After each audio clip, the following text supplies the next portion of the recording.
కేంద్ర ప్రభుత్వ పథకాలను మరింత విస్తృతంగా ప్రజల్లోకి తీసుకెళ్లే ఉద్దేశంతో చేపట్టిన వికసిత్ భారత్ సంకల్ప యాత్ర విజయవంతంగా కొనసాగుతోంది.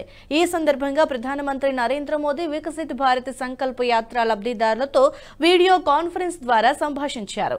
తెలంగాణలోని కరీంనగర్కి చెందిన మల్లికార్జున్ తనకు కేంద్ర ప్రభుత్వం అందిస్తున్న ఆర్థిక భరోసా పట్ల ప్రధానమంత్రికి ధన్యవాదాలు తెలియజేశారు.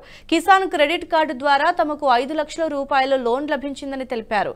సబ్సిడీ పోను మిగతా రుణాన్ని తక్కువ వడ్డీకే చెల్లిస్తున్నట్లుగా వివరించారు. ఈ సందర్భంగా మోదీ మల్లికార్జున్ కి కొన్ని సూచనలు చేశారు. ఉన్నత చదువులు చదివి ఆధునిక వ్యవసాయం వైపు అడుగులు వేస్తున్న మీలాంటి వారు ఎంతో మంది రైతులకి ఆదర్శనీయమని కొనియాడారు. సమయం దొరికినప్పుడు కాలేజీలు యూనివర్సిటీలకు వెళ్లి ఆధునిక వ్యవసాయంపై విద్యార్థులకి తెలియజేయాలని తెలిపారు. मल्लिकार्जुन जी बीएससी कंप्यूटर साइंस करने के बाद मल्टीनेशनल कंपनी में नौकरी करने के बजाय आपको ये खेती करने का विचार कैसे आया? खेती मेरे को बहुत पसंद है सर।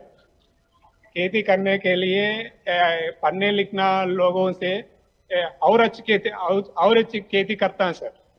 मैं मानता हूँ मेरा सिस्टम इंटीग्रेटेड फार्मिंग सिस्टम में केवीके शास्त्रवेत्ता करीमनगर को सूचना और सलाह से मैं इंटीग्रेटेड सिस्टम फॉलो कर रहा हूं सर। गाय बकरी मुर्गी मछली पालन कर तो एंड प्राकृतिक खेती भी कर शुरू किया है सर। यानी आपने खेती के जितने पहलू है सभी पहलू को अपनाया है और सब में से कमाई होती है।